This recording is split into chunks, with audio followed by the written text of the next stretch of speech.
Tal, buenos días, tardes. En unos 4 minutitos iniciamos. Muchas gracias.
Bien, ya estamos entrando.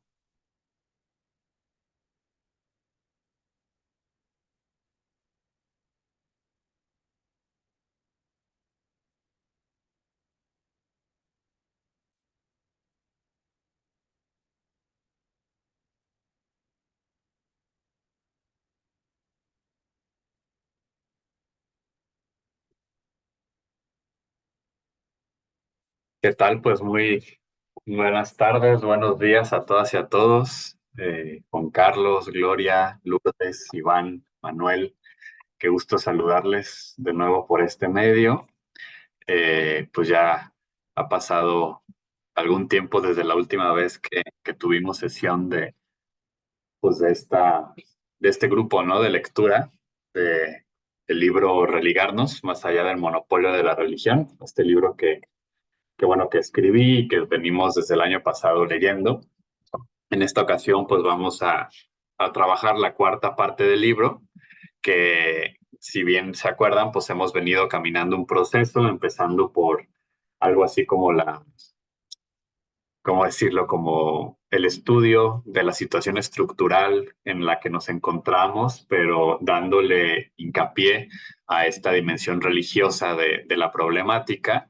Posteriormente pasamos a la segunda parte, donde ya hablamos de qué es eso del monopolio radical de la religión y su relación con el patriarcado, con el capitalismo, con el colonialismo, otras dimensiones.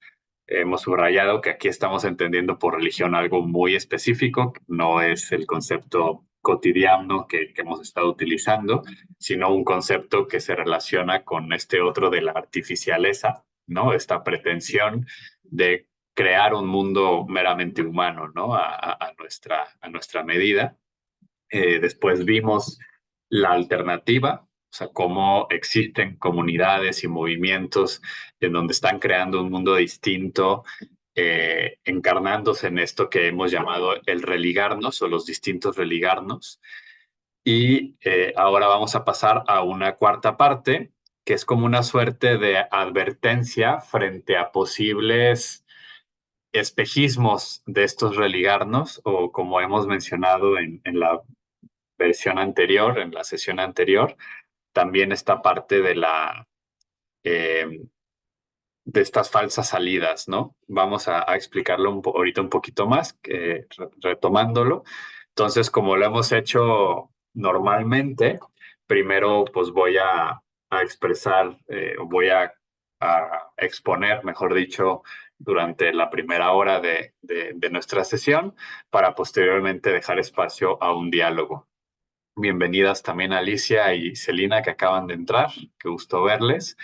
Pues bueno, como saben, esto se está grabando para después reproducirlo. Voy a compartir pantalla.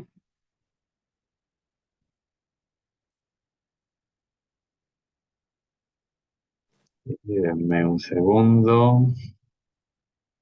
Bienvenidos a los que van aquí entrando. Eh, Ahí solo si me pueden confirmar, en teoría ya están viendo ustedes también en modo presentación, ¿cierto? Excelente. Muchas gracias y bienvenido Lalo, que por ahí te veo. Bienvenido, te escucho bien, gracias, saludos a todos. Buenísimo. Les pediría si pueden silenciar sus micrófonos y ya con eso también nos ayudan. Bien, como les decía, entonces esta cuarta parte del libro, Religarnos, corresponde a el título Las religiones alternativas. Ahorita vamos a explicar un poquito, pues, qué es eso de religiones alternativas.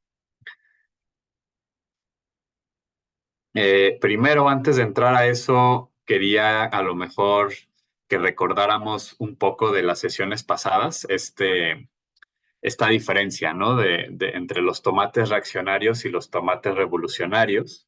Quienes vinieron la vez pasada, pues recordarán que es como esta diferencia entre, pues, unas posibles alternativas, ¿no? Estos tomates reaccionarios, que es, pues, yo siembro mis tomatitos en mi, en mi jardín o en mi azotea, y que claro, es algo buenísimo, algo, pues, que además es lindo y puede ser, pues, un ejercicio incluso meditativo y de cuidado, pero que en el sentido de más macro, ¿no? De una transformación en las relaciones sociales, pues en realidad no significa nada, ¿no? Menos si esos tomates los estoy sembrando con semillas transgénicas que compro en Walmart o cosas por el estilo. Eh, y en cambio, los tomates revolucionarios, pues serían estos tomates, ¿no? En donde sí representan una transformación en el sentido de que cambian las relaciones entre las personas y también pues con el mundo y con la naturaleza. Por ejemplo, pues mis tomates los intercambio con las lechugas de la vecina o etcétera, etcétera, ¿no? O sea, creo nuevas maneras de estar en el mundo junto con otras y otros, ¿no? Esto lo decíamos sobre todo en estos términos de cómo podemos hablar de que es diferente hablar de una salud alternativa o una educación alternativa a una alternativa a la educación, a una alternativa a la salud, en tanto educación y salud como estos horizontes hegemónicos que se han impuesto y que podemos crear cuestiones muy lindas, muy interesantes, pero que al final del día repiten los mismos patrones, ¿no? Que son alternativas entre comillas, ¿no? O sea, son modos distintos de acoplarse dentro del mismo sistema de cosas, ¿no? Y entonces ahorita lo que vamos a hablar es de cómo hay y han surgido modelos diferentes de espiritualidad que aparentemente son críticos, que aparentemente son revolucionarios y en cierta medida sí que lo son, pero que al no ir a la raíz del asunto, terminan más bien siendo espiritualidades o religiones alternativas y no tanto auténticas alternativas a la religión, entendida religión, como dije desde un principio, como esta artificialeza que hemos mencionado desde un inicio, ¿no? Eh, bueno, todo esto era de la sesión pasada. Regresamos entonces a las religiones alternativas. Vamos a empezar entonces con el capítulo 14, que se titula Reencantamiento del mundo, retorno o enfatización de lo religioso, ¿no? Esa es la pregunta que vamos a intentar responder. Eh, Esto que yo ya les decía, ¿no? No es lo mismo educación alternativa a la alternativa de la educación. Eso es lo que estaríamos tratando de trabajar, pero en la dimensión de la espiritualidad. Entonces, muchas críticas contemporáneas a la religión en realidad son tomates reaccionarios, no representan una auténtica alternativa, sino más de lo mismo. Y aquí les pongo algunos memes, ¿no? Que a veces los memes pues bueno, yo normalmente no me encantan, soy a veces crítico con estas cosas, pero a veces si los explicas bien y hay toda una teoría de fondo pueden ayudar, ¿no? Entonces aquí pongo a este meme que se hizo muy famoso de esta chica, ¿no? Y que le hicieron muchos memes. Voy a poner unos a otros, ¿no? Por ejemplo, religious people live in a fantasy world, ¿no? Las personas religiosas viven en un mundo de fantasía. Y luego dice, this Chinese horoscope are scary too, ¿no? O sea, dice, pues este horóscopo chino es como tremendamente verdadero, ¿no? Es como esta contradicción de una crítica a la religión por decir que vive en las personas religiosas, cristianas, musulmanas, la que sea, viven en un mundo de fantasía, pero pues esta chica asume el horóscopo chino como una verdad, ¿no? Eh, Vámonos con más de esta chica. Claims that religion has not scientific basis and is impossible, believes in karma, ¿no? O sea, como clama que la religión no tiene ningún tipo de base científica y que es imposible, pero ella cree en el karma. Eh, Luego acá, cuando dice, solo existe el amor, todo es amor, y fue estafada en un retiro espiritual en la India por confiar en extraños, ¿no? Eh, Hacer cosas espirituales para sentirse iluminado, más iluminado que los demás, ¿no? Son, repito, como cuestiones más bien lúdicas, jocosas, pero que creo que representan como esta cierta contradicción que existe hoy en día entre personas y narrativas, discursos, que aparentemente son críticos a lo religioso, pero que pues en realidad si te pones a ver, pues repiten muchos patrones que ellos mismos critican, ¿no? Más allá de que si es verdad lo que dicen o no, de que, por ejemplo, la religión no tiene base científica, etcétera, más allá de esa discusión, pues en realidad lo que tienen detrás son muchos traumas de su desdichada infancia y poca auténtica, digamos, pues crítica de lo que están diciendo, porque pues terminan también pues creyendo de manera en cosas que tampoco tienen sustento científico o lo que sea, ¿no? En el caso de este ejemplo. Pero estos son solo como representaciones, así como jocosas, repito, del asunto. A lo que queremos llegar es, en este tema del desencantamiento y reencantamiento del mundo, voy a hablar un poquito de esto. Aquí tienen las fotos de dos personajes importantes. El de abajo es Max Weber, el de arriba es Auguste Comte. Los dos, de maneras distintas, se basaban en una suerte de lectura positivista de la historia que asumían que la religión se iba a terminar. En el caso de Auguste Comte, quien no conoce un poco este pensamiento, uno de los supuestos padres de la sociología moderna, él mencionaba que la historia se dividía básicamente en tres etapas, ¿no? La etapa mitológica o mágica al inicio, que era la religiosa, después la etapa más bien como filosófica, racional, pero que todavía no lograba a llegar a la tercera etapa, que es la positiva o científica, ¿no? Que es la que él cree que ya la modernidad está entrando, como esta parte del desencantamiento del mundo, ¿no? Hemos superado la necesidad de estas explicaciones, eh, pues mágicas, religiosas, y ya hemos llegado a un estadio en donde la ciencia va a lograr pues dar expresión de todo. Max Weber, un poquito más, diría yo, cuidadoso en el sentido, él más bien pues quiere expresar lo que él está viendo y él considera que la Europa de su época, estamos hablando del siglo XIX más o menos, lo que está sucediendo es que está sucediendo un desencantamiento del mundo. Es decir, ya la hipótesis Dios no es necesaria para explicar nada y podemos explicarnos pues poco a poco todo sin necesidad de acudir al mundo de las religiones o las espiritualidades, ¿no? Esto es el asunto del desencantamiento. Sin embargo, también ahora se habla, estos dos pensadores y los que lo seguían, pues murieron pues en el siglo XIX, y más bien tenemos que a finales del siglo XIX, esto no lo puse aquí un poquito, se empieza a dar una revolución religiosa. Hay un libro muy interesante que se llama La Revolución Religiosa de Dominic Green, acaba de salir el año pasado. Por ahí en el blog Amanecer que yo coordino hay un video donde explicamos el argumento. Pero básicamente lo que está diciendo es que desde finales del siglo XVIII, en Europa, pero extendida también en Estados Unidos, comenzó a vivirse una suerte de revolución religiosa y espiritual con el surgimiento, por ejemplo, del espiritismo, la teosofía y un montón de cuestiones que, lejos de desencantar el mundo, más bien empezaron a reencantarlo, ¿no? Vuelve ante una desilusión de que la ciencia no llegaba realmente a construir el mundo perfecto, a darnos todas las respuestas. La gente volvía a voltear a la espiritualidad. Sin embargo, ya no desde las instituciones religiosas, ¿no? Vamos a hablar enseguida de la New Age, pero la famosa New Age es más bien de los años 60 del siglo pasado. Aquí más bien estamos diciendo que ya en el mismo siglo XIX surgen movimientos, repito, como la teosofía, que va a ser fundamental para Gandhi. Por ejemplo, Gandhi va a tener una enorme cercanía, sobre todo en sus años en Inglaterra, con el movimiento teosófico. Y entonces, ¿cómo estos van a repercutir en la comprensión del mundo ya de finales del siglo XIX, pero ya no desde las instituciones religiosas? Esto es importante, sino que lo que comenzamos a ver es una caída o estancamiento de las instituciones religiosas que en el siglo XIX todavía no se alcanza a ver tantísimo, pero que va a ser muy claro en el siglo XX, y en el siglo XXI es más claro que nada, ¿no?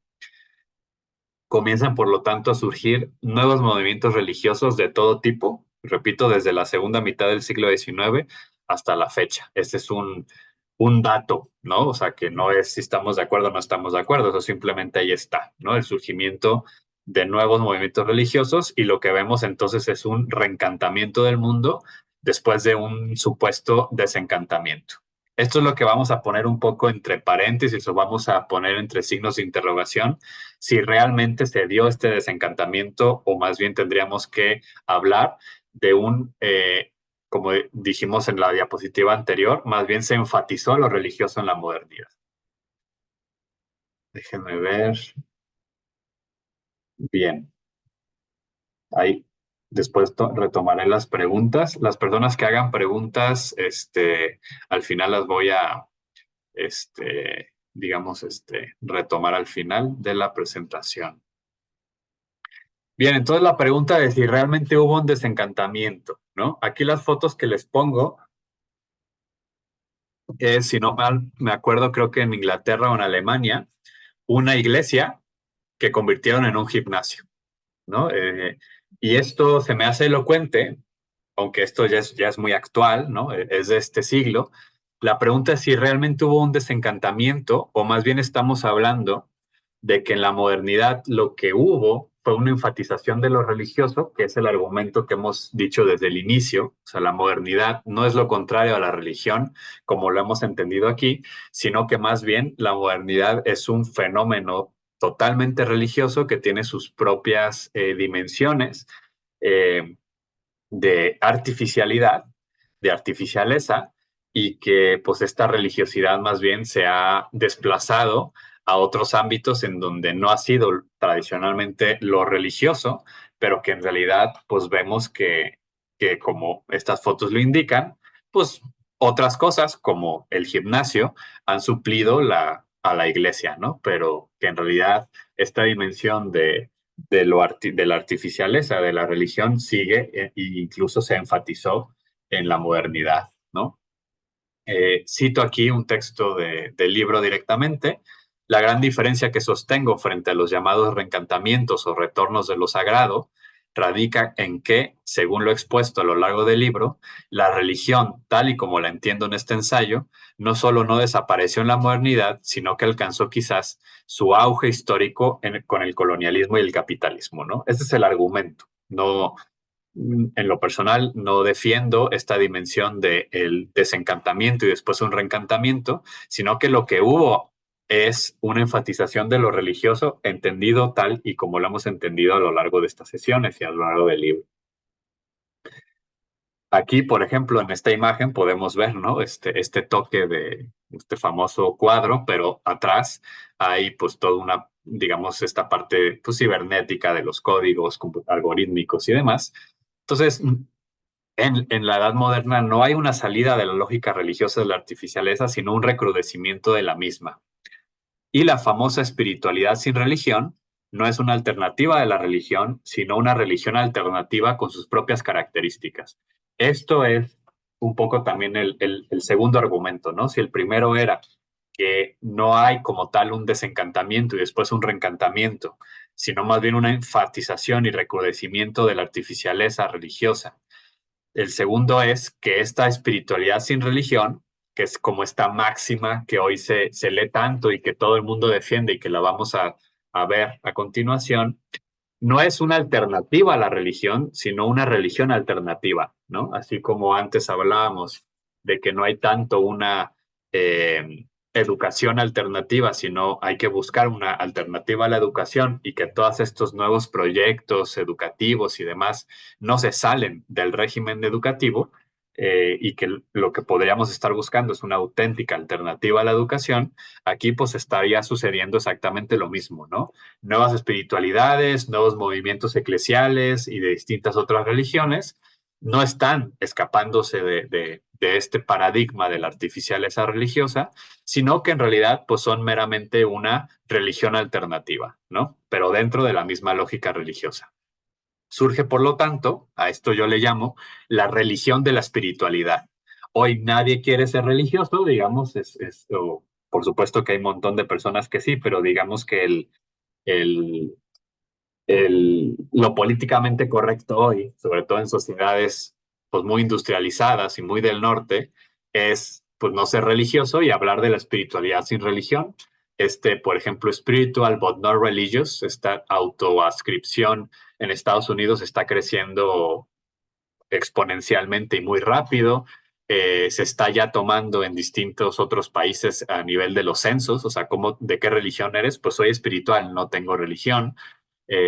Vamos a ir trabajando más en eso, pues eso se está convirtiendo también ya en una religión, ¿no? En una religión entendida en los criterios que lo hemos entendido hasta ahora, pero que vamos a explorar un poco más estos argumentos.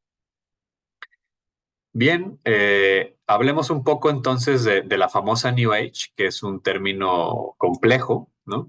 ¿Por qué es complejo? Pues bueno, porque la New Age ha sido también construida a través de expertos, expertas, a través de investigadores que leen los fenómenos y dicen, ah, pues esto se llama la New Age, más allá de lo que las propias personas que viven estos fenómenos se reconocen como tales. De hecho, muchos movimientos que serían catalogados como New Age no se autoascriben o no se reconocen como tal, porque también esta palabra en muchos ámbitos es muy criticada. Y te tachas, ¿no? Si te tachan de New Age, es que te están tachando de algo criticable, ¿no? Entonces hay muchos movimientos que dicen, no, yo no soy New Age, yo soy esta otra cosa, pero pues sigamos utilizando el concepto con estas advertencias, ¿no? De cuidado, pues tampoco hagamos tanto caso porque son terminologías muchas veces muy académicas que no corresponden a lo que las propias personas que viven estos fenómenos entienden de sí mismas. Sin embargo, creo que nos ayudan. Repito, es un concepto problemático. Sin embargo, aquí me voy a valer de una investigadora y un investigador, los dos latinoamericanos, René de la Torre, que es mexicana, y Frigueiro, que ahorita que él es argentino, ahorita lo vamos a citar. Según René de la Torre, la New Age no es un discurso unificado, sino que es una matriz de sentido, o mejor dicho, un marco interpretativo basado en el principio holístico, a partir del cual la sacralización del self genera la sacralización del cosmos, ¿no? Esto es una frase pues, un poco que habría que deshebrarla parte por parte, pero lo que interesa aquí entender es que a diferencia de lo que otras investigaciones o otras percepciones de la New Age podría entenderse, que la New Age es como un todo complejo, monolítico, y que hay personas, o sea, que la New Age es una cosa así como que existe en sí misma, más bien lo que entiende René de la Torre al comprender este fenómeno es que la New Age una matriz de sentido o un marco interpretativo, es decir, es una manera de entender las cosas que tiene ciertos principios básicos y que ahorita los vamos a ver, entre ellas, sobre todo, esta creencia que el self, o sea, esta noción del yo sagrado, sacraliza. Cuando me voy conociendo en mi ser sagrado, se va sacralizando también el cosmos o todo el universo, ¿no? Esta creencia básica, ahorita vamos a hablar de otras, es como una matriz de significado, pero a partir de ahí se van desarrollando toda una serie de narrativas o discursos muy diferentes que no son homogéneos, sino que son bien dispares y a veces hasta entre ellos mismos contradictorios. Alejandro Frigueiro, que era este investigador argentino que les mencionaba, él habla de tres núcleos, o sea, podemos entender la New Age desde tres núcleos que tienen en común los distintos movimientos que te catalogamos como tales en su diversidad. El primer núcleo es el que ya mencionaba, este self sagrado, esta noción muy moderna, y si se dan cuenta, o sea, pende absolutamente de la modernidad. La modernidad es la que inventa la noción del individuo, este imaginario de que existe una suerte de yo, ¿no? Acuérdense de Descartes, pienso, por lo tanto existo, por lo tanto, de lo que no puedo dudar es de que estoy pensando, de que estoy existiendo, de que hay un yo pensante, un yo existente. Eh, o sea, esta creación moderna del yo, del individuo, no que antes no hubiera yo, pero no había individuo, había personas, había comunidades, había entramados, había historias. Esta noción del individuo y posteriormente del ciudadano es muy moderna y que no es sorpresa entonces que la espiritualidad que surge originariamente de este tiempo, o sea, que es hija de la modernidad, se ancle o uno de sus núcleos sea este self sagrado, ¿no? Que existe algo que hay un yo sagrado, ¿no? El maestro interior que muchas de estas narrativas le llaman. Por supuesto que tiene sus correlatos con otras tradiciones, el famoso Atman hindú o el alma cristiana. Sin embargo, no es exactamente lo mismo, ¿no? Porque este self sagrado bebe de fuentes ya muy modernas y no necesariamente, digamos, cristianas o premodernas. El otro núcleo fundamental de la espiritualidad de nuestra época, o sea, esta espiritualidad que nace, y ojo, repito, no es que, o sea, sí hay movimientos que encarnan 100% esto, pero esto incluso se ve presente en las espiritualidades o las religiones tradicionales, ¿no? Muchos movimientos cristianos, orientales, van a tener también esto presente, ¿no? Porque la modernidad va a permear y va a repercutir, va a influenciar también a las espiritualidades premodernas. Entonces, el segundo núcleo es lo que le llama este investigador la circulación permanente, que significa, pues, que justamente, ¿no? Los sujetos que viven esta espiritualidad van de aquí para allá constantemente en distintas espiritualidades, prueban esto, prueban lo otro, ¿no? Este es como otro de los núcleos. Hay un constante movimiento en, digamos, en las personas que viven este tipo de fenómenos o que vivimos, pues, porque al final todo mundo estamos de alguna manera influenciados por esto. Y el tercer núcleo que habla Frigueiro es la valoración positiva de las alteridades, ¿no? Es decir, estas tradiciones lo que hacen es, tienen una valoración positiva, por ejemplo, sobre todo de tradiciones orientales y de lo que le llaman el chamanismo, ¿no? Buscan en esta otredad, muchas veces exotizada, muchas veces disminuida en su alteridad, pero buscan en otras culturas respuestas que a lo mejor su propia cultura no les dio. Y esto es importante porque estamos que el surgimiento de estos tres núcleos y de la espiritualidad que se basa en estos tres núcleos está marcada en un momento histórico de pérdida de sentido civilizatorio, de crisis civilizatoria, ¿no? En donde las antiguas instituciones que daban sentido, llámese la iglesia, los países, ya no son capaces de dar un sentido generalizado.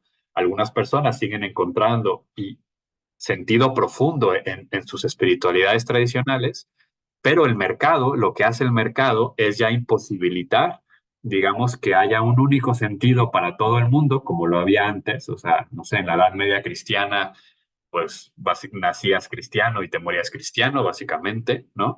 Etcétera. En sociedades musulmanas premodernas sucedía lo mismo. Hoy, pues básicamente lo que sucede, como dice, por ejemplo, Charles Taylor, este investigador también del asunto de la secularización, lo que dice es que lo que puede definir la secularización en nuestro tiempo es básicamente que hoy por hoy creer en Dios es opcional, ¿no? Puedes no hacerlo y con creer en Dios pues se refiere no solamente al Dios cristiano, sino que hoy por hoy las grandes tradiciones pues ya son opcionales, ¿no? Y entonces se da, repito, estos fenómenos de la circulación permanente, valoración positiva de alteridades, porque vamos buscando, como diríamos de la frase popular, pues donde Dios nos dé a entender, ¿no? Aquí pongo una imagen pues de un sincretismo que aquí pueden ver un montón de símbolos de distintas tradiciones egipcias, budistas, griegas, judías, cabalísticas, hinduistas, etcétera, etcétera, o sea, que es como una representación de esta mezcla, ¿no? De la valoración de positiva de alteridades, que ahorita vamos a matizar un poquito, ¿no? Pero esto es lo que sucede en estos espacios, ¿no?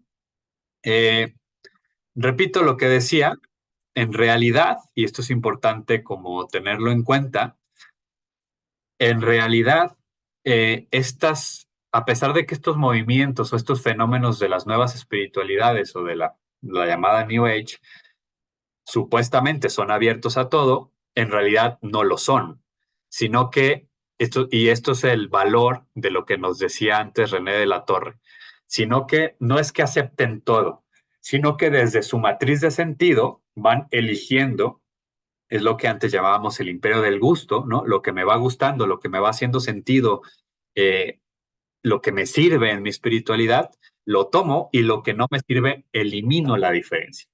Aquí pongo una imagen que para mí es muy representativa, que es un Buda, pero que está vestido, o sea, con toda la vestimenta y los símbolos wixárika, que para quienes no son de México, los wixárika, o mejor conocidos como los huicholes, son un pueblo originario que no fue 100% evangelizado, sino que permanece, digamos, todavía con sus tradiciones.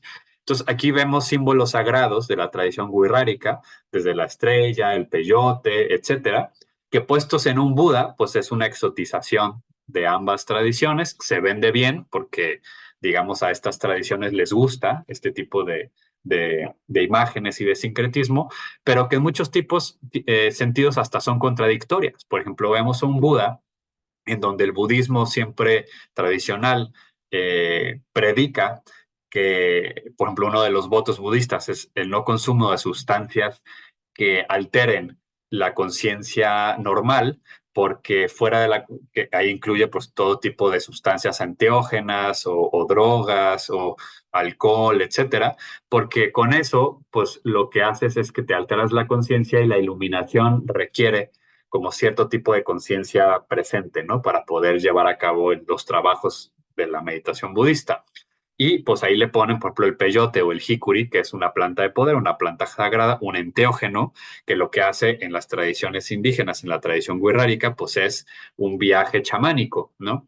Y en ese sentido, pues aquí vemos pues la articulación de dos tradiciones que tienen mucho en común, sin lugar a duda, en cuestión de profundidad, sacralidad, etcétera, pero que también tienen elementos irreconciliables, pero como lo que les interesa a estos grupos, a este fenómeno de la New Age o de las espiritualidades contemporáneas, no es tanto si armoniza o no armoniza, o ni siquiera es el respeto auténtico por una tradición, sino que desde su matriz de sentido toman lo que les sirven y lo que no lo quitan, y entonces Así como, pues me sirve esto del budismo, me sirve esto del chamanismo, y lo que no me sirve, pues ni siquiera es que lo deje o lo violente directamente, sino es que simplemente no lo tengo en cuenta, ¿no? Eh, y entonces así se da como este matriz de significado. Eh, y entonces lo que vemos es una eliminación radical, mejor dicho, es una separación total entre en la espiritualidad y la religión. Estas imágenes que yo les pongo por acá, bueno, antes de regresar a la vieja confiable de este meme, pues vemos tres imágenes que son básicamente idénticas, ¿no? Religión contra espiritualidad. En dos de ellas claramente es el cristianismo en contra del budismo, y eso es interesantísimo. O sea, esta noción de que el budismo no es religioso, y en cierta medida es cierto, depende de qué entendamos por religión, pero es esta noción de identificar lo religioso con lo católico o con lo cristiano, e identificar lo espiritual con lo oriental, particularmente con el budismo, ¿no? Y eso es básicamente un lugar común de este tipo de movimientos, ¿no? O el otro, la cruz versus este silueta de un hombre con una luz que le sale, que no es el Sagrado Corazón de Jesús, que de pronto estas imágenes pueden parecerse, más bien es este self sagrado del cual hablábamos anteriormente, ¿no? Digo, en otro ese es el Papa y el Dalai Lama, pero es básicamente el mismo que el de arriba. O regresamos pues al meme, ¿no? No puedo creer que te tomes en serio algo tan irracional y fantasioso como la Biblia.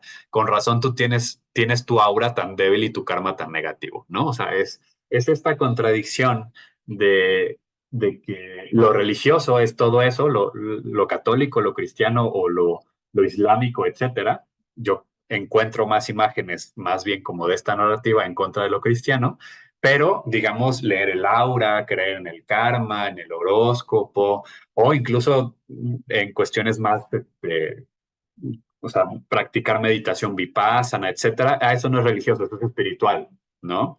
Pero ir a misa es religioso, pero ir a una ceremonia de ayahuasca es espiritual, no es religioso. Entonces, vemos esto, repito, independientemente si estamos o no estamos de acuerdo, esta es una realidad en la narrativa de las espiritualidades contemporáneas. Por lo tanto, pues hay diferencias entre los fenómenos espiritualidades contemporáneos. Esto es como algo importante. Lo anterior nos permite distinguir dos tipos de fenómenos. Una cosa, y esto es muy importante, una cosa, y aquí pongo, por ejemplo, a un sacerdote jesuita que se hace maestro zen sin dejar de ser jesuita, es decir, católico, ahí lo que se da es lo que Ana María Slaughter le llama el bilingüismo espiritual o bilingüismo religioso. Es decir, ser capaz de transitar en dos lenguajes espirituales o religiosos sin tú querer crear, por ejemplo, en este caso, ¿no? Sin querer crear un cristianismo zen ni un zen cristiano, sino justamente lo que Raymond Panikkar le llamaba el diálogo intrarreligioso.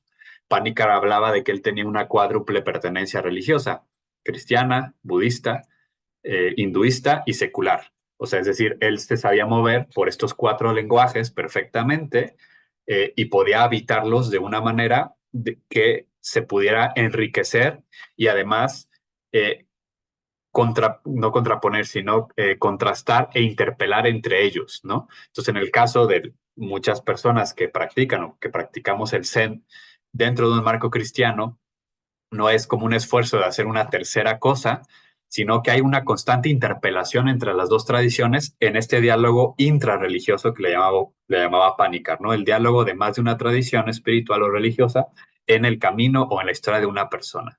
Eso es distinto a lo que mencionábamos anteriormente, ¿no? En donde más bien lo que hay es no un diálogo per se entre tradiciones en una persona, sino la narrativa de una religiosidad, que es esta del self sagrado, esta de la New Age o como le quieran llamar, que su propio modo de ser es el retomar aspectos, herramientas, ciertas cuestiones de distintas espiritualidades, o sintetizándolas o cocinándolas, digamos, en el plato de lo que ellas son. O sea, lo que quiero llegar es que esta idea de que hay espiritualidad sin religión, para mí, desde todo lo que hemos argumentado, es totalmente falsa. O sea, sí que existe esta religión de la espiritualidad, tiene su propia narrativa, que es todo este criterio del gusto y los criterios que estos movimientos crean y que no son homogéneos.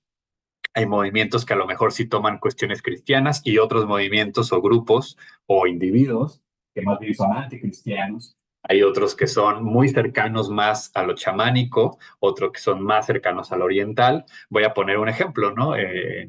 Aquí en México, desde hace ya muchas décadas, se creó el llamado Camino Rojo, que es un camino de técnicas chamánicas o neochamánicas en diálogo con tradiciones lakota, a veces wixárika, pero sobre todo lakota del norte de Estados Unidos.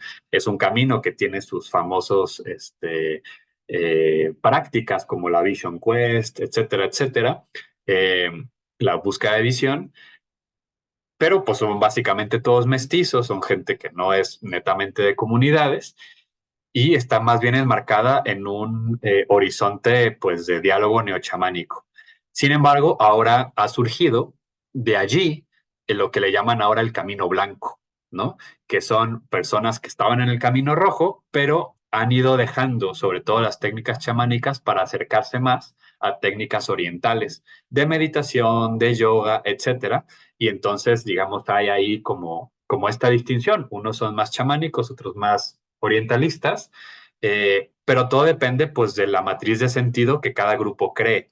Entonces no es como que aquí cáigale quien sea, crea lo que crea. No, no, no. Tienen muy definidos sus criterios, que entra, que no entra, etcétera, ¿no? Entonces sí es algo más elaborado que meramente un no, yo soy abierto a todas las tradiciones valen igual. Eso lo dicen en el discurso, pero en la práctica, en realidad, sí tienen criterios para discriminar qué entra y qué no entra. Lo que nos interesaría, ¿no? Aquí es preguntarnos lo siguiente: ¿qué tipo de identidades o de subjetividades forjan estas narrativas y prácticas de las religiones alternativas? ¿Aportan para la construcción de otros mundos o son aliadas al sistema mundo que las produjo y las vio nacer? ¿Aumentan la artificialidad de la vida o nos ayudan a recuperar los sentidos y profundizar en la misteriosidad de la realidad? Para mí estos son las preguntas que me interesarían porque con todo lo que les he dicho anteriormente, pues muchas personas podrían defender estas cosas, porque ahorita lo vamos a ver, tienen cuestiones muy positivas, y muchas personas, sobre todo más conservadoras, quizás podían, pues, negarlas, criticarlas, decirles que son, pues, parte del problema actual, etcétera, ¿no?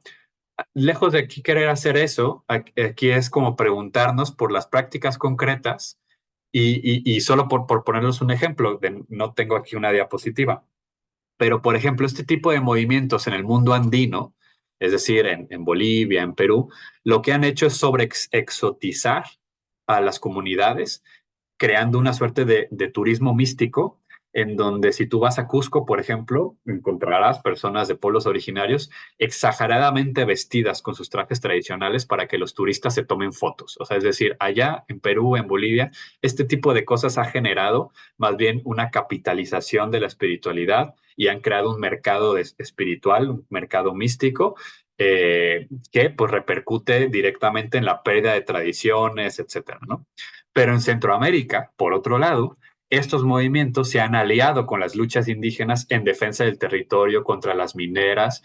Entonces, tampoco es como generalizar y más ver bien cuáles son las prácticas concretas, ¿no? Porque, repito, así como en algún momento surgió el budismo, en algún momento surgió el cristianismo, esta es la espiritualidad propia de la modernidad. Nos guste o no nos guste, es un fenómeno hijo de la modernidad y no se va a ir, más bien está creciendo. Entonces las preguntas serían, pues, ¿qué producen?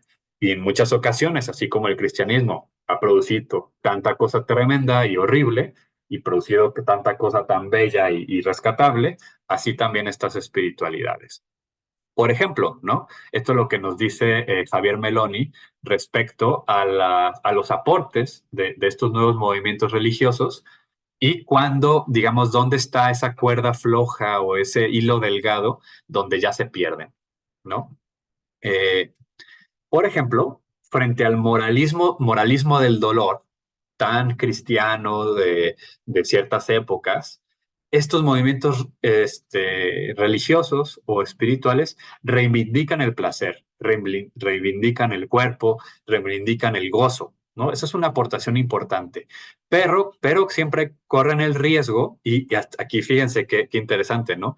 Estoy citando textualmente a Meloni, un mundo artificial y autocentrado, ¿no? Esto es básicamente lo que yo estoy diciendo de la artificialeza.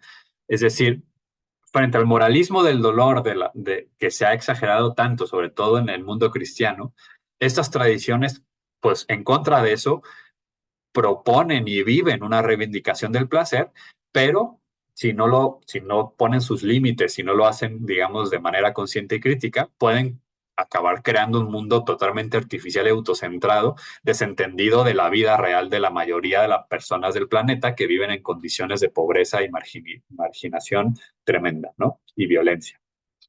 Frente, por ejemplo, a voluntarismo ético, tan propio de una primera modernidad, del marxismo, o sea, de este voluntarismo de que tengo que cambiar el mundo y solo voy a ser feliz si consigo yo mi libertad y, o sea, todas estas cuestiones, o incluso de ciertas tradiciones de que tienes que ser bueno y tú tienes que actuar bueno porque al final te vas a condenar o a salvar, etcétera, pues estos nuevos movimientos proponen un vivir el presente, ¿no? Y esta es una aportación interesante, pero el riesgo es que pueden caer en presentismo, ¿no? ¿Qué es el presentismo? Pues esto, ¿no? Solo existe el presente, me desentiendo de todo, al final solo existe la hora, que pueden enajenar, ¿no? En contra del exclusivismo dogmático, ¿no? De la famosa extra ecclesia nulla salus, ¿no? Fuera de la iglesia no hay salvación, o quien no es musulmán es hereje, quien no practique budismo jamás se va a liberar, etcétera, ¿no? Eh, Estas tradiciones pues recuperan y se enriquecen de la diversidad. Ven la diversidad como algo valioso. Pero su riesgo o el peligro es que si no lo hacen de manera, repito, consciente y crítica, pueden caer en lo que le llaman la religión a la carta, ¿no? Que es un poco lo que decíamos antes, ¿no? Tomo lo que me conviene, lo que no me conviene, y en realidad no es que estoy respetando la diversidad, sino que desde mi autocentramiento agarro lo que me gusta y desecho lo que no. Frente al monopolio radical, eso ya es un poco mío, ya no es de Meloni, pero yo sumo, frente al monopolio radical de la religión, rescatan la experiencia personal, esto es fundamental, ¿no? Frente al hecho de que lo que importa son los sacramentos, lo que importa es meramente portarte bien, lo que importa es lo que dice la jerarquía, este tipo de movimientos recuperan el valor de la experiencia de la persona, pero el problema es caer en un individualismo. O sea, el riesgo es caer en un experiencialismo individual, en donde el único criterio es el yo y lo que a mí me gusta y lo que yo siento, y romper o menospreciar la parte interpersonal, que es fundamental en todas las tradiciones, porque siempre pues, la mística tiene que ser vivida comunitariamente, ¿no? Entonces el riesgo aquí está en el individualismo. Bien, entonces, con todo esto, pues yo considero que en general estas tradiciones de las religiones alternativas forman parte de este mismo proyecto de las artificiales. Mm. Vamos apenas al capítulo 15, el 14 fue largo, el que más yo quería como que enfatizáramos, estos otros los vamos a ver un poquito más rápido. Eh, la famosa espiritualidad sin religión.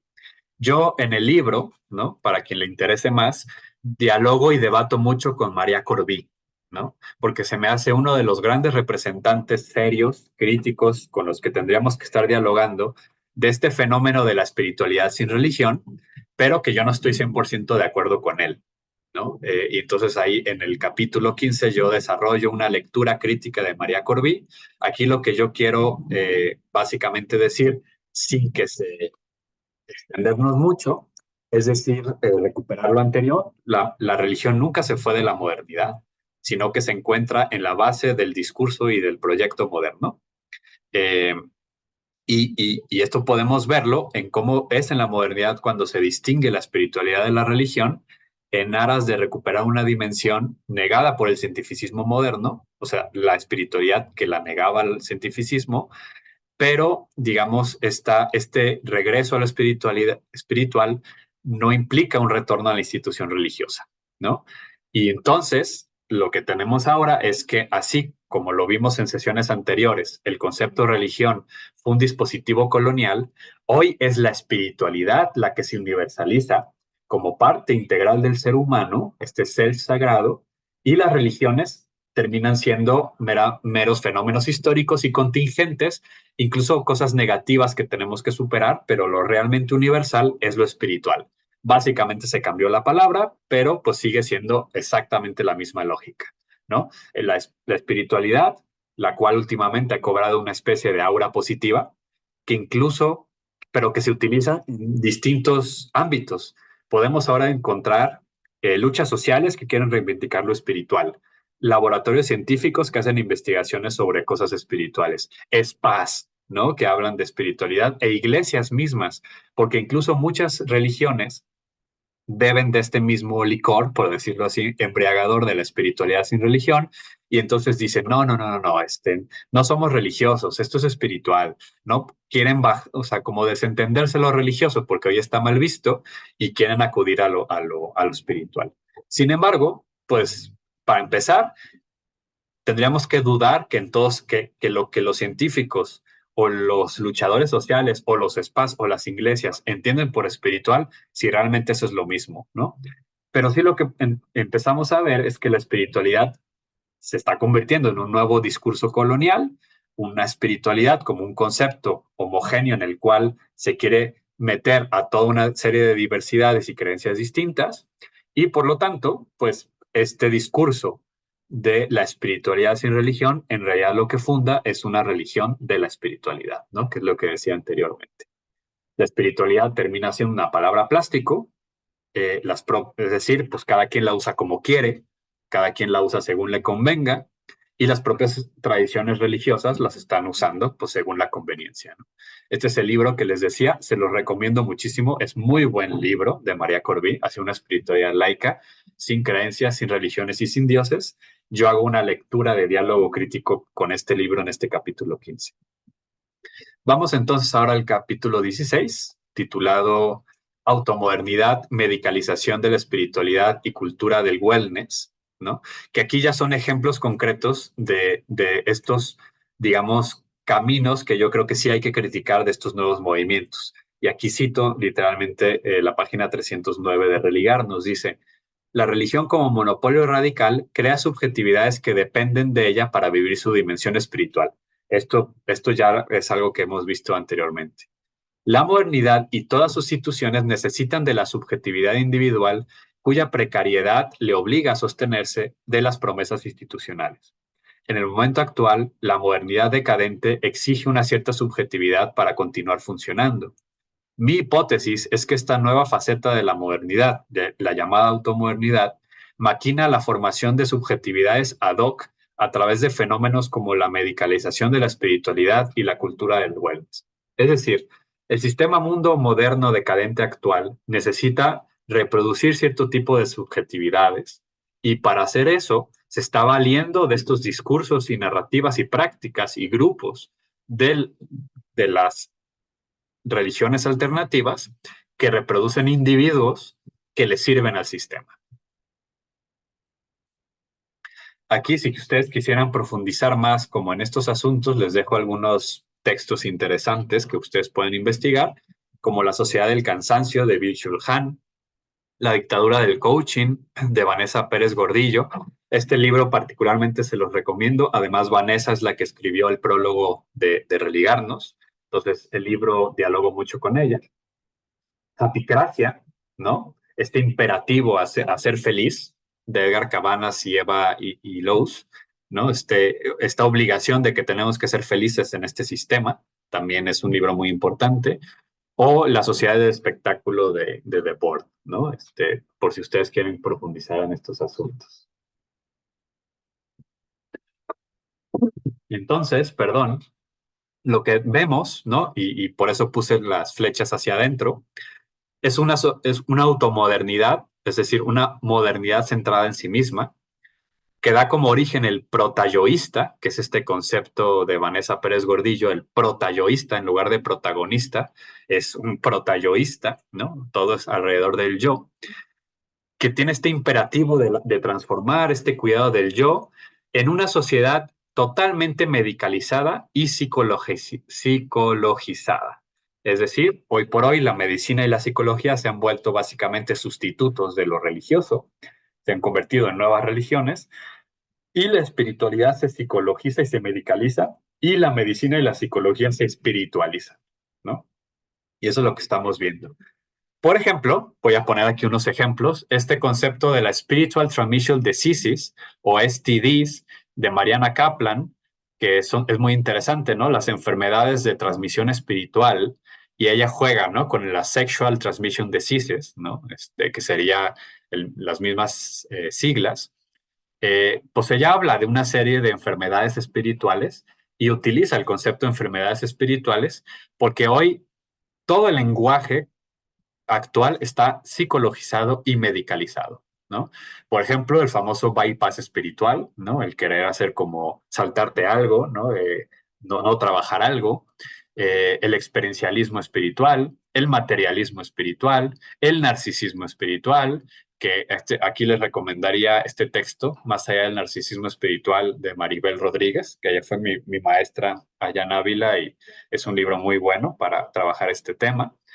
eh, el famoso Spiritual Well-Being Scale. Esto es un test que se genera en Estados Unidos para determinar qué tan bien estás espiritualmente, ¿no?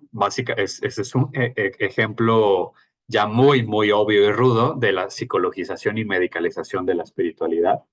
Lo que yo le llamo el spiritual travel blogger, ¿no? Para quien no sepa qué es un travel blogger, los travel bloggers son estos jóvenes que van por el mundo y viven de tomarse fotos de sus viajes y les pagan por eso, ¿no? Y entonces también existen, yo ahí inventé esa palabra, el spiritual travel blogger, que no solamente son las personas que viajan y viven de tomarse selfies y subiéndolas al Instagram, sino que lo hacen con contenido espiritual, por ejemplo, pues con tal estatua del Buda en Tailandia o en el Vaticano o en su viaje de ayahuasca, etcétera, ¿no? Pasemos al último capítulo. Les decía que los anteriores son más rápidos porque el argumento, lo importante es el primer capítulo sobre todo. Los otros son ejemplos que van ya como permeando todo y que en el libro pues sí profundizo. Yo más les invitaría a que lo lean y no tanto a que yo lo exponga. El último es un concepto que lo saco de este libro, Dios, una historia humana, de Reza Aslan, que no estoy 100% de acuerdo con el libro, no, sí se los recomiendo, pero pues lo que se me pareció interesante es cómo él rescata esta crítica al antropocentrismo, o el antropomorfismo, que ustedes lo conocen, esta noción de ver a Dios según mi escala humana y entonces crear a Dios según los berrinches humanos, etcétera. Pues el politicomorfismo sería un tipo de antropomorfismo, pero desde la dimensión política. Es decir, cómo vamos creando religiones y espiritualidades para justificar regímenes políticos ya existentes. Y aquí les pongo algunos ejemplos históricos de distintas tradiciones, aquí para no que nadie diga que quedó en pie, ¿no? Desde el famoso Cristo Rey, ¿no? Que con Cristo no tiene nada que ver, ¿no? Eso es básicamente una pues, manipulación de la monarquía para justificar la existencia de la monarquía, ¿no? Las guerras, por ejemplo, ¿no? Krishna y Arjuna, la madre tierra, o sea, todas estas son, pues pueden caer en politicomorfismos, ¿no? Cuando, y aquí es lo interesante, o sea, ¿cuál sería el politicomorfismo? Cuando mi postura o nuestra postura sociopolítica predetermina idolátricamente toda manifestación del misterio. Es decir, utilizar el misterio para justificar el régimen o la postura política que yo o mi grupo pensamos que es la correcta. Y entonces aquí les pongo ejemplos muy variados, ¿no? Desde el Cristo Rey Emperador hasta el Jesús socialista, hasta el Jesús que supuestamente se fue a la India para justificar mi idea de que el Oriente es superior espiritualmente. Entonces, por supuesto que Jesús tuvo que haber ido a la India, ¿no? O el Jesús feminista, ¿no? O sea, es decir, aquí utilicé estas distintas figuras de Jesús que antes de realmente, pues a lo mejor explorar un, una apertura a encontrarme con el Jesús resucitado, como yo soy feminista, o yo soy orientalista, o yo soy monárquico de derecha, o yo soy socialista, entonces, pues Jesús no es que se me manifieste desde su encuentro de una alteridad radical, sino que, pues, por supuesto que tiene que ser socialista, por supuesto que tiene que ser feminista, etcétera, ¿no? Ahora, no significa que por supuesto, desde una relación sincera y profunda con el Jesús resucitado, dentro del marco que sean cristianos, eh, pues desde ahí se toman opciones del diálogo interreligioso, se toman opciones desde repito, relación auténtica y profunda del compromiso con los pobres, del compromiso por la diversidad sexual, etcétera, ¿no? Pero también, repito, siempre corremos el riesgo de caer en politicomorfismos, es decir, que yo de antemano pongo ya los criterios para la manifestación del misterio según mis preferencias o posturas políticas. Y por lo tanto, la invitación con la que terminaría esta exposición, porque además es el tema de la próxima sesión que vamos a tener, es cómo dejarnos realmente interpelar por el misterio, que sería básicamente el eje central de el religarnos, ¿no? Este religarnos para ir más allá de los monopolios de la religión. Pues bien, con esto termino pues, la exposición de esta primera parte. Pues veo que un montón de personas se unieron mientras yo hablaba. Qué gusto verles por allí. Y entonces, pues me gustaría ahora sí que abrir el micrófono para escucharles, ¿no? Si tienen algún comentario, tenemos pues incluso poquitito más de media hora para platicar, alguna duda, algo que quisieran ustedes sumar a la reflexión. O solo tienen que abrir su micrófono y adelante. Eh, Elías, hola. Yo quería hacer un comentario. Siempre es muy interesante escucharte y yo, por ejemplo, en mi experiencia me doy cuenta de que hay un shopping espiritual. O sea, ahorita todo el mundo anda buscando pues en qué adentrarse o profundizarse y yo creo que ahorita que mencionaste a Maribel, que tiene sus libros sobre los narcisistas, como que es bien importante no caer en manos de un maestro espiritual narcisista, porque creo que te pueden hacer mucho daño. Y bueno, para mí es como esto de la espiritualidad es más bien una práctica. O sea, si tú no practicas, pues no te das cuenta de qué va el asunto.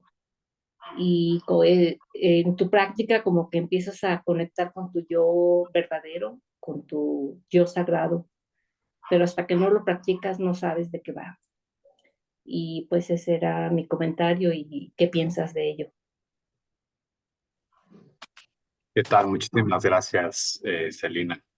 Sí, por supuesto. O sea, al final del día, la práctica,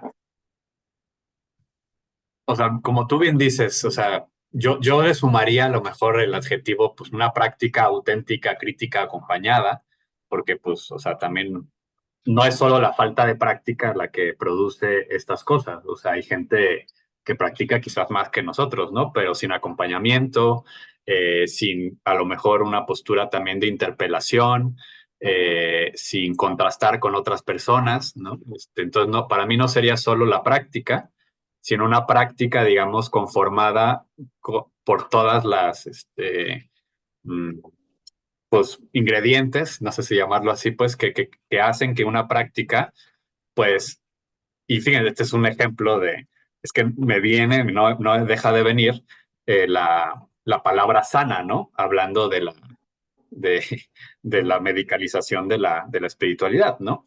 Pero eso, ¿no? Entonces sí, totalmente de acuerdo. Yo creo que cuando se lleva una práctica en un sentido serio, es decir, con acompañamiento, con conciencia crítica de lo que la rodea, de lo que constante estar contrastando lo que produce en ti, por si realmente pues más bien está produciendo, por ejemplo, un ensimismamiento o una auténtica salida al mundo, etcétera. Pues sí, eso es digamos, lo que produciría al final pues pues una vida espiritual honda, ¿no?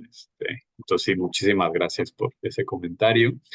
Denme chance de atender un poquito a Jonathan, que él escribió desde la mitad de la conversación, y después te paso la palabra a Pepe y luego Manuel. Nos dice Jonathan acá, dice, cuando se habla, y después a Juan Carlos, cuando se habla de teosofía tiene bases muy antiguas, como se suele decir, o esas son formas de forzar la historia. Justo, bueno, lo que decíamos, ¿no? La teosofía es como esta precursora de estos, digamos, coincide con estos núcleos de los que hablaba Frigueiro de la New Age. O sea, la teosofía es muy anterior, ¿no? A la New Age. El movimiento teosófico del siglo XIX, me estoy refiriendo, ¿no? Que por supuesto, ¿no? Leen y beben de fuentes mucho más antiguas que ellos mismos, pero que ya, digamos, por lo menos en su surgimiento del siglo XIX, pues es un movimiento que va a ser precursor a todo esto, ¿no? Entonces, no diría pues forzar la historia, todos la forzamos, pero digamos sí que corresponde a un momento específico, ¿no? Y después el mismo Jonathan nos dice, gracias, qué profundo el análisis, espero que este video quede grabado, sí, queda grabado, y que puedas hacerte el libro, pues sí, estaría buenísimo y ojalá pues puedas ahí leerlo y lo podamos seguir platicando. Y la consulta es, no termino de entender si para mí, Elías, eh, que si es producto de la modernidad o no, este... Es decir, la modernidad no dejó al lado la religión, pero licó su profundidad.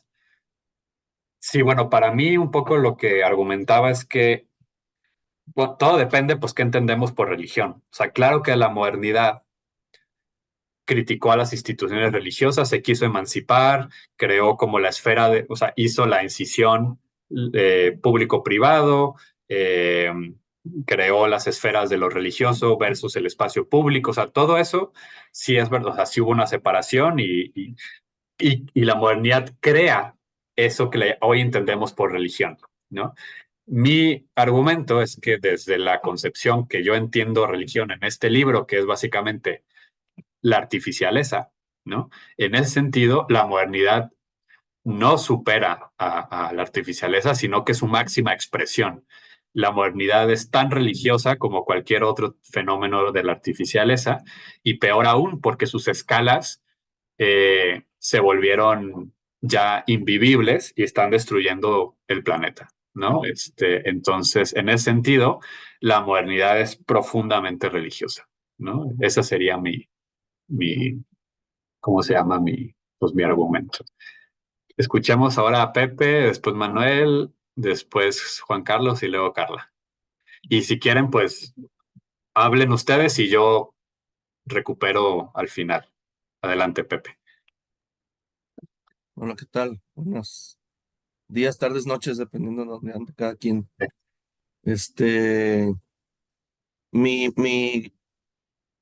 inquietud va un poco ligado pues a lo que compartía Celina, como en continuidad de ello.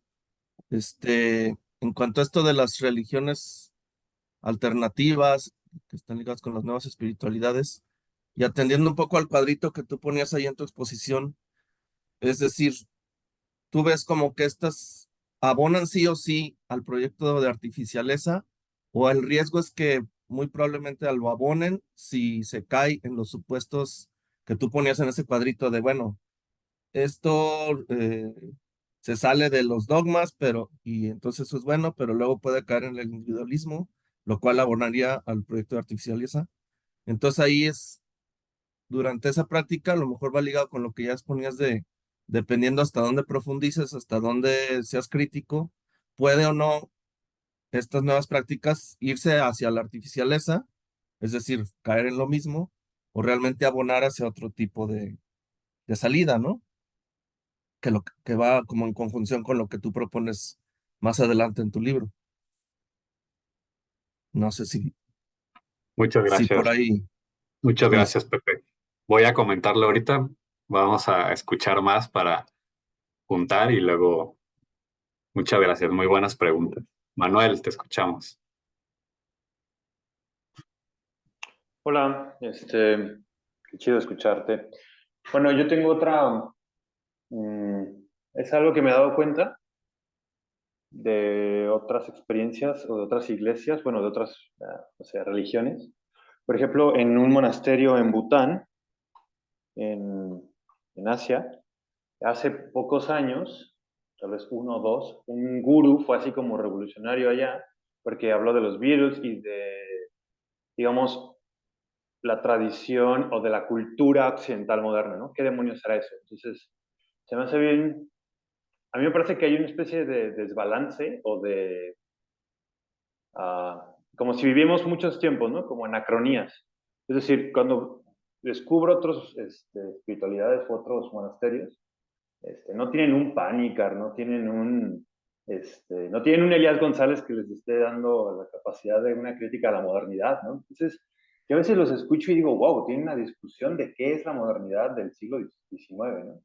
Es una cosa que se me hace bien, bien fuerte, lo estoy pensando un poco como Illich, de como si hubiera una especie de currículum oculto dentro de la capacidad de hablar de lo intercultural. Es decir, yo también tengo la oportunidad de traducir a un monje tibetano en Guadalajara y realmente o sea, está fuera de ciertas discusiones de la modernidad y al mismo tiempo tiene un celular de última generación, ¿no? Es decir, yo intentar hablar de estas cosas con él es francamente, no sé, me parece imposible. Entonces, no sé cómo decirlo, sí, hay una especie de sobreespecialización en estos temas que me parece genial. Tú eres súper refinado en ese sentido, pero cuando escucho a otros hablar o otras tradiciones, pues no, o sea, traen otro piso común, hay otra manera de abordar qué es la modernidad. Y a mí siempre me asombra mucho eso, ¿no? Como desde dónde hablo, a quién le hablo. Eh, claro, yo soy cristiano, moderno, bla, bla, bla, y hay muchos mundos en esta anacronía y en esta cosa. Bueno, hasta ahí, en realidad no es una duda, más bien es como una compartencia. Bye. Muchas gracias, qué interesante. Ahorita lo comentamos. Juan Carlos, te escuchamos. A ver, gracias, Elías, por estos enfoques que nos has dado en estos capítulos, ¿no?, de tu libro. A ver, yo creo que leyendo a Corbí y sus tesis, ¿no?, y sus hipótesis de cómo ve la realidad él, yo creo que hay que rescatar para mí dos cuestiones. Una, que la espiritualidad es una forma de conocimiento del ser humano, como el conocimiento científico o como el conocimiento, digamos, social o de cualquiera de las dimensiones que tiene el conocimiento humano. Porque en algún momento pensábamos que lo único verdadero era el conocimiento científico, ¿verdad? Y nosotros somos hijos de la Ilustración. Entonces tú has citado justamente a Comte y a Weber y a todos los, bueno, a todos los filósofos y los, digamos, las grandes contribuciones o discusiones que ha habido, sobre todo en el siglo XIX, ¿no? En el que se empieza a poner en cuestión todo aquello que era inamovible. Indudablemente que eh, el enfoque que hace Corbí, que a mí me parece genial, ¿no? No sé si se va a poder desmontar las cuestiones que él plantea. Pero yo estoy muy de acuerdo en lo que él dice en cuanto a cómo ver la evolución que ha ido teniendo desde los mitos y digamos, de los relatos religiosos y de las liturgias y de todas las religiones, eh, que, bueno, que han absolutizado la creencia, eh, bueno, al extremo que, bueno, decimos, esto es verdadero porque es verdadero, ¿no? Estoy pensando en Dei Verbum, ¿no? Por ejemplo, la verdad revelada es la verdad revelada. y no podemos entrar a discutirla, ¿me entiendes? O sea, ha sido revelada a los humanos, o lo que es el Antiguo Testamento a los judíos, o lo que, a ver, Mohamed, digamos, el profeta, digamos, les fue dictando, ¿no? Para lo que después fue, digamos, las creencias del Islam. Entonces, yo creo que eh, todas estas tradiciones son respetables y pienso que tienen aspectos positivos. Ahora, la modernidad, si queremos llamarle modernidad al siglo XXI, ¿no? O posmodernidad, mejor dicho, el pensamiento de la gente ha ido teniendo una evolución muy acelerada, yo diría, incluso el diagnóstico de Corby, a mí me parece increíble que él pueda estar interpretando lo que está sucediendo, sobre todo aquí en Europa, ¿no? Que es donde es más fuerte la toma de distancia respecto, somos cristianos, ¿verdad? Lo tenemos en el ADN, etcétera, etcétera, pero también sabemos de que nuestra tradición es una más. Y no es la única, y no tiene por qué ser la única verdadera, y entonces por eso se empieza a abrazar al Zen o al budismo. Aquí, yo creo que en Europa hay más budistas que en la India. O sea que todo eso, a ver, me lleva de alguna manera, a estar de acuerdo con Corbí en cuanto a que vamos hacia una espiritualidad laica, hacia una espiritualidad más allá de las religiones, de los relatos, de los mitos, etcétera, etcétera, pero casi que yo diría un poco como pasa con nuestro ego, ¿no? El ego nos sirve para algo. Ser egoísta es malo, pero el ego nos sirve para estar en la tierra, ¿no? Aquí y ahora. Y entonces, en ese sentido, yo creo que poder tomar distancia y poder de alguna manera desarrollar una espiritualidad más allá de todos estos condicionamientos que puede tener cada tradición religiosa, ¿no? Y por algo van naciendo cada día tantos movimientos y tantas... en fin, quiero cortar porque si no me enrollo y no quiero distraer a los demás que tienen que hablar. Yo simplemente quería decir, pienso que la espiritualidad es una dimensión del ser humano que es posible explorarla, desarrollarla y llevarla hacia niveles mientras más elevados, mejor, pero que también ayuden a tomar distancia respecto, y, bueno, y también ser un poco más, ¿cómo podríamos decir? Más compasivos, ¿no? Con lo que pueden ser errores, no errores, sino modos, porque, claro, la devoción, muy bien, la devoción y la creencia y el llorar frente al Santísimo, bueno, todo, pero, oye, tomando una cierta distancia y sabiendo de que el ser humano, digamos, tiene adentro una espiritualidad y tiene adentro ese, ese ser supremo, como le quieras llamar, que hay que desarrollar.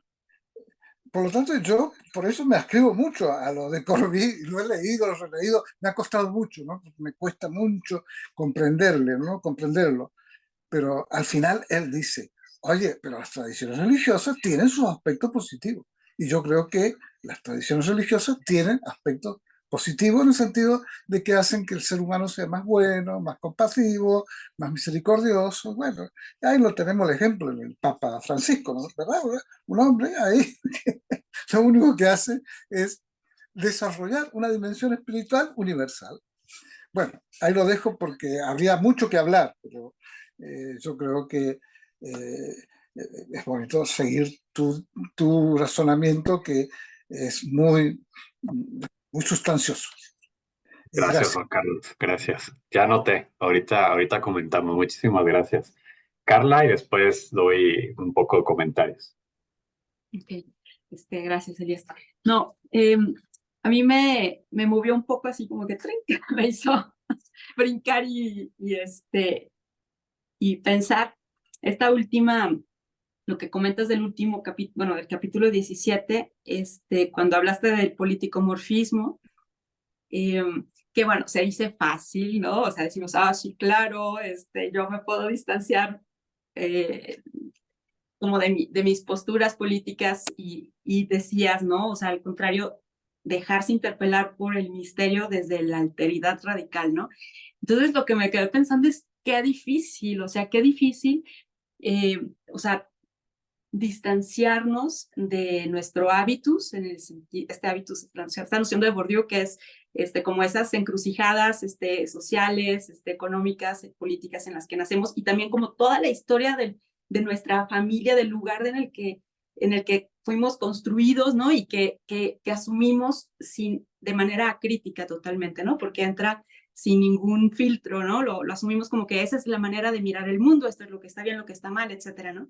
Entonces pensaba, qué difícil, o sea, poder distanciarnos de nuestro hábitos, no solamente, o sea, en principio, o sea, para dejarnos interpelar por las otras personas, ¿no? O sea, híjole, y entonces a partir del misterio también de nuestra relación y del dejarnos interpelar por los otros, pues también, entonces, dejarnos interpelar también por el misterio de la vida, ¿no? De un modo más amplio, ¿no? Y entonces también estaba pensando cómo parte de esta construcción parte de nuestro hábitus también es como pues justamente cómo ha sido la construcción de nuestra propia espiritualidad y cómo ella misma, ¿no?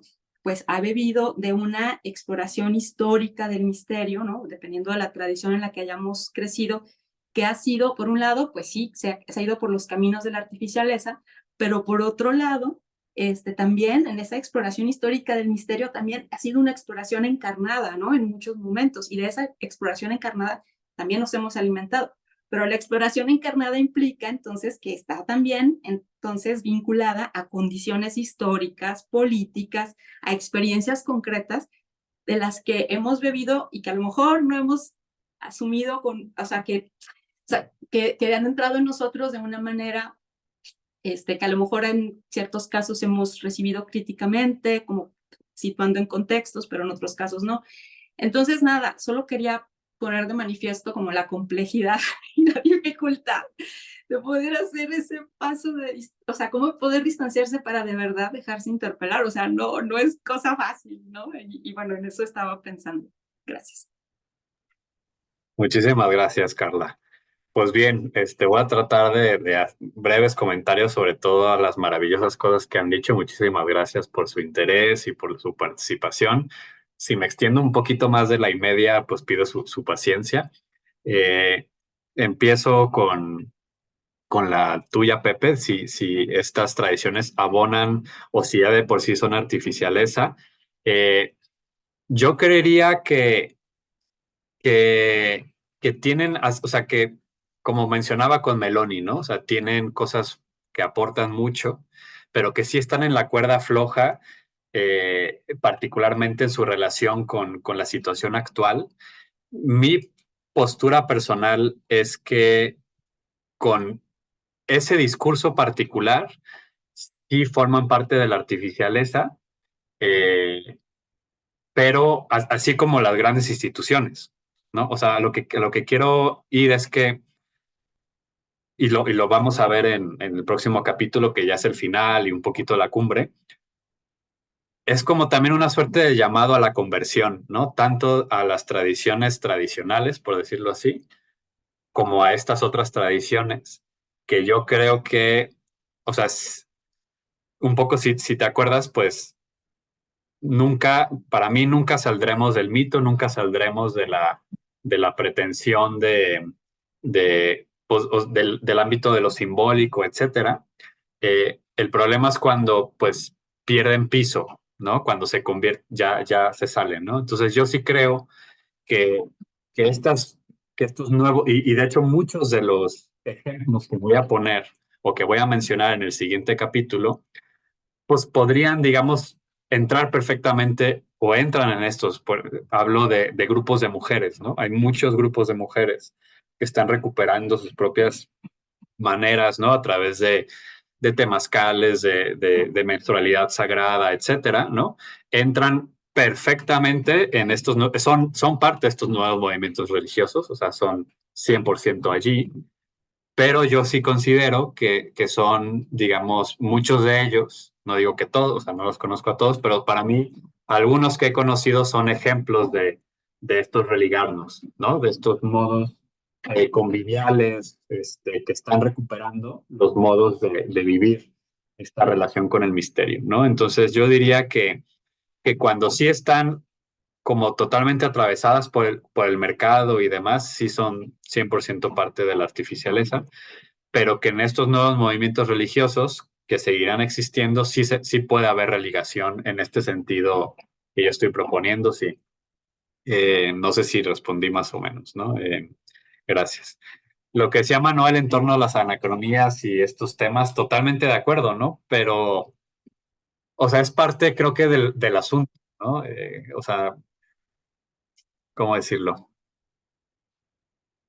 Estos temas son problemas sobre todo para nosotras y nosotros. O sea, es decir,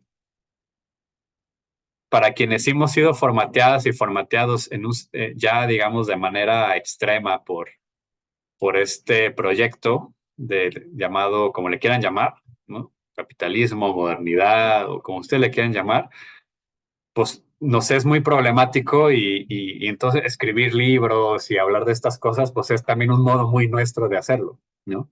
Creo que ha pegado de manera diferente en otros espacios. Tú pues tienes más cercanía con, por ejemplo, con esta experiencia tuya de ser traductor, etcétera, de un lama o de monjes tibetanos. Yo tengo un poco más de experiencia, o sea, mi relación con alteridades culturales es más con los pueblos originarios. Y yo veo también, o sea, yo este rollo no se lo echo a los compas, o sea, no va por ahí. Ahí es como otra manera también porque a ellos les ha pegado de manera distinta. O sea, aquí estamos, pues ahorita veo los nombres y a la mayoría les conozco, somos 100% urbanitas, ¿no? Y entonces, pues son nuestros lenguajes para entender cosas. eh, y creo que la modernidad ha pegado de maneras distintas, ¿no? Sin lugar a duda. Y no sé si llamarle anacronías, sino también como, pues estas, eh, no o sea, porque no solo es en el tiempo, sino también es en el espacio, ¿no? O sea, es en el espacio, esas diferencias. Y sí creo que es muy interesante lo que mencionas y pongo ejemplos, ¿no? También discusiones, por decirlos algo, ¿no? Un caso muy concreto, ¿no? Discusiones con compas de África, que para nosotros, por ejemplo, acá desde América Latina, los movimientos con los que yo más me relaciono, de autonomía, y, o sea, es como superar el horizonte de la democracia. O sea, sabemos que este asunto de la democracia formar, los partidos políticos, pues ya no va por ahí. Pero hay muchos espacios, por ejemplo, muchos países africanos que ya son naciones, o sea, es decir, pero que nunca han tenido ninguna, ni siquiera ilusión democrática, ¿no? Eh, o el tema de los derechos humanos, ¿no? Muchos somos muy críticos de la noción de derechos humanos y es un debate muy fuerte entre eh, movimientos de América Latina y movimientos de la India, donde los derechos humanos siguen siendo una herramienta que a ellos les ayuda. Yo me acuerdo, y Carla aquí está presente, y bueno, tú, Manuel, también conocías a Gustavo Esteva, discusiones entre Gustavo y Ashish, o un indio también, de amigo de Illich y lo que sea, pero pues ellos defendiendo en la India, bueno, es que sí, o sea, para nosotros los derechos humanos siguen siendo útiles, y desde acá en América Latina, pues diciendo, hay que superarlos, ¿no? Y pues sí, depende no solo o sea, no solo hay anacronía, sino una suerte también de diferencia geográfica importante en lo que está sucediendo, ¿no?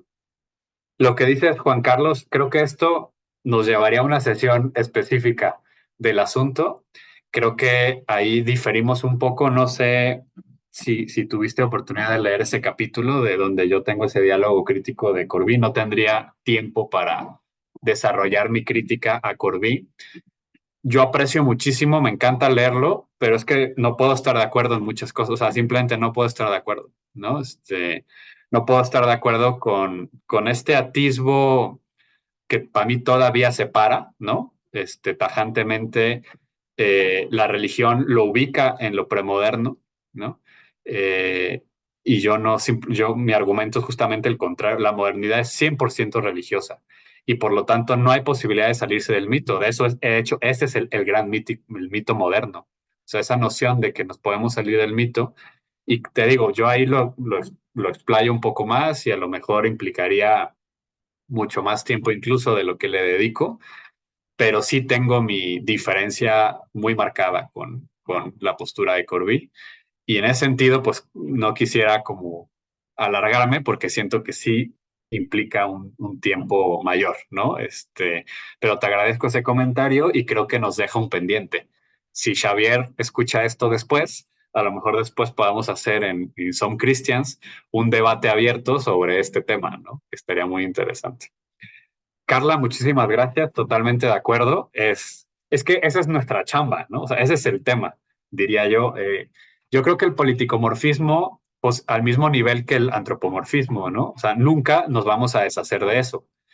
Yo creo que el problema más bien es como ignorar que existe y entonces ir caminando por nuestros compromisos políticos desentendido de que puedo ser que caiga en eso, ¿no? Y yo creo que el mero hecho de saber que podemos caer en eso, así como saber que tenemos heridas. Todas las heridas que tengamos, pues no se van a ir. Pero si sabemos que las tenemos, de pronto, en algún momento, estamos discutiendo con alguien y nos va a llegar la vocecita que diga, órale, oye, estás entrando en tu dinamismo herido, ¿no? Estás entrando. No se va a ir la herida, pero por lo menos ya, órale, ya me di cuenta de que ya volví a caer en mi dinamismo herido, de que X o Y, cualquiera que sea la herida de cada quien, ¿no? Entonces yo sí creo que en nuestro compromiso político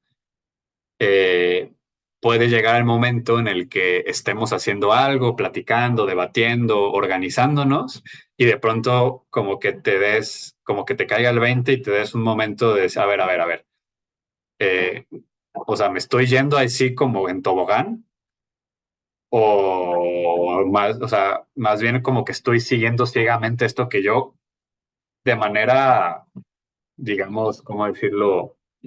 Pues creo y es valioso, pero no me estará bloqueando la posibilidad de que me quiebre. O sea, ese es el problema con toda idolatría, ¿no? Como ponerle precondiciones de manifestación a la misteriosidad, sea la del otro, la del misterio con mayúscula, la de la vida, la de tu propio misterio. Ese es el problema con toda idolatría, ¿no? Y yo creo que hay gente muy comprometida políticamente, pero que, que desde ahí, y yo pongo siempre el ejemplo, ¿no? O sea, ¿qué pasaría si en una experiencia espiritual honda, profunda, o sea, que tú no puedes negar que es auténtica, no necesariamente sigue con tus valores políticos 100%? ¿A qué le das prioridad? ¿No? ¿Te lleva a reinterpretar tu postura o te lleva a negar tu experiencia? Pues porque no, ¿cómo va a ser posible, no? Exacto, entonces, que no entra en esta cajita, ¿no? Esa sería como mi invitación. Creo que nunca podremos estar, y ese es parte de mi problema con Corbí, ¿no? Que pareciera que podríamos poner entre paréntesis todo y poder llegar a un conocimiento profundo, silencioso, que le llama él. No, o sea, la modernidad es tan material, tan histórica, tan mitológica como cualquier otra, ¿no? Y nunca nos saldremos de ahí. Termino con otras dos que hay aquí ¿cómo se llama? En el chat. Dice Jonathan que si creo como Bátimo que esto es una oportunidad o más bien va a ser como el final del cristianismo. Yo creo que es una oportunidad para todas las tradiciones, ¿no? No solamente para el cristianismo. Creo que es una oportunidad y en ese sentido sí estoy de acuerdo con Corbí, o sea, que estamos en un momento en las que las tradiciones pueden hacer un giro autocrítico y retomar sus dimensiones proporcionales, vivenciales, directas. Y sí creo que el cristianismo está en una posibilidad de, de volver a ser relevante o pues ya firmar su condena, ¿no? Que yo creo que eso no va a pasar porque, bueno, yo como alguien, pues, que vivo una relación o intento vivirla con Jesús, yo estoy por lo menos convencido de que la cosa va a seguir, ¿no? Pero bueno, ese puede ser mi punto ciego, pero pues, a nivel de fe, pues, estoy convencido que eso no se acaba, aunque todas las iglesias caigan, ¿eh? Ojo, porque aunque todas las iglesias históricas caigan, la experiencia de la cristianía o esa seguirá, eso por lo menos yo creo. Dice, bueno, hay saludos, etcétera, también saludos a todas y todos. Hay una pregunta sobre el tema de la justificación. Hablas tú, Alicia, más bien de los protestantes. Yo diría, hay muchísimas tradiciones religiosas que ahorita están justificando lo que está sucediendo en Gaza, católicos también, no solo protestantes, y ya ni se diga, pues, ciertas corrientes, pues, del sionismo judío. Para esto, del tema del uso de la Biblia para justificar esto, yo les recomiendo, de hecho en el blog Amanecer tenemos un curso completo sobre un libro de Silvana Rabinovich. El libro se llama La Biblia y el dron, sobre usos y abusos de discursos y figuras bíblicas, de figuras bíblicas en el discurso político de Israel. El libro es muy bueno, es anterior a pues a este suceso que empieza en octubre, pero ustedes saben que este problema lleva ya 70 años. Y entonces en este libro, pues Silvana lo que hace es un análisis de cómo se ha utilizado figuras bíblicas para justificar o para incluso llamarle, o sea, proyectiles que se llaman como figuras bíblicas, etcétera, ¿no? Entonces, ahí, pues yo delego el tema a las expertas y los expertos, ¿no?